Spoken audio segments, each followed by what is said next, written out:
സൂരജ് ഇന്ന് തൃശ്ശൂരിൽ ചമയ പ്രദർശനമൊക്കെ നടക്കാൻ പോവുകയാണ്. അതിൻ്റെ വിശദാംശങ്ങൾ എന്തൊക്കെയാണ്?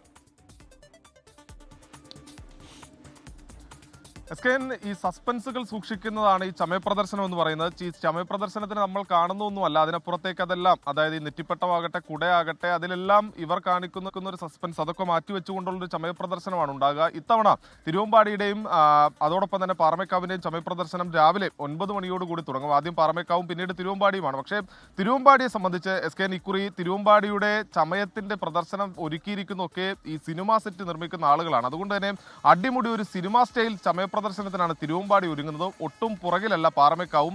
ഈ കുടകളും വിവിധ കുടകളും അതോടൊപ്പം തന്നെ അരമണിയും അതോടൊപ്പം തന്നെ ആനയുടെ ആടാഭരണങ്ങളും എല്ലാമാണ് ഈ പ്രദർശനത്തിനെത്തുക. പക്ഷേ ഈ കുടയടക്കം, അതായത് ചില സസ്പെൻസ് കുടകളുണ്ട്, അതൊന്നും തന്നെ ചമയ പ്രദർശനത്തിനെത്തില്ല. അതോടൊപ്പം തന്നെ ഇന്ന് വൈകുന്നേരം നടക്കുന്ന സാമ്പിൾ വെടിക്കെട്ടിനാണ് തൃശ്ശൂർ കാത്തിരിക്കുന്നത്. പ്രത്യേകിച്ച് വൈകുന്നേരം 7 മണിക്ക് ആദ്യം തിരിതെളിക്കുക തിരുവമ്പാടിയാണ്, പിന്നാലെ പാറമേക്കാവും തിരിതെളിക്കും. ഇത്തവണയും അതായത് ഈ വെടിക്കെട്ടിന്റെ സംഘാടകരുമായി എല്ലാം സംസാരിക്കുമ്പോൾ അവർ പറയുന്നത് ഈ വെടിക്കെട്ടിലടക്കം പുതുമകൾ കൊണ്ടുവരാനുള്ള ഒരു ശ്രമം അത് ഇക്കുറിയും നടത്തിയിട്ടുണ്ടോ എന്നുള്ളതാണ് പറയുന്നത്.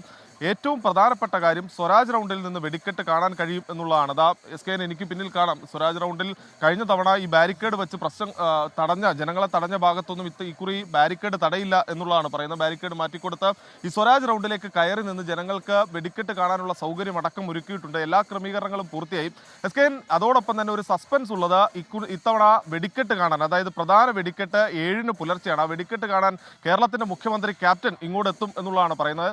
തൃശ്ശൂരിനെ സംബന്ധിച്ച് 24ന്റെ പ്രേക്ഷകരെ സംബന്ധിച്ച് 24ന്റെ ക്യാപ്റ്റൻ ഇങ്ങോട്ട് എത്തുമോ എന്നൊരു സസ്പെൻസും ആകാംക്ഷയും പ്രേക്ഷകർക്കുമുണ്ട് തൃശ്ശൂരിൽ. ഞാൻ തൃശ്ശൂരിൽ വരുന്നുണ്ടല്ലോ, അപ്പോൾ എന്താ പ്രശ്നം? കാര്യം പൂരമൊക്കെ നമ്മൾ അടിച്ചു പൊളിക്കും.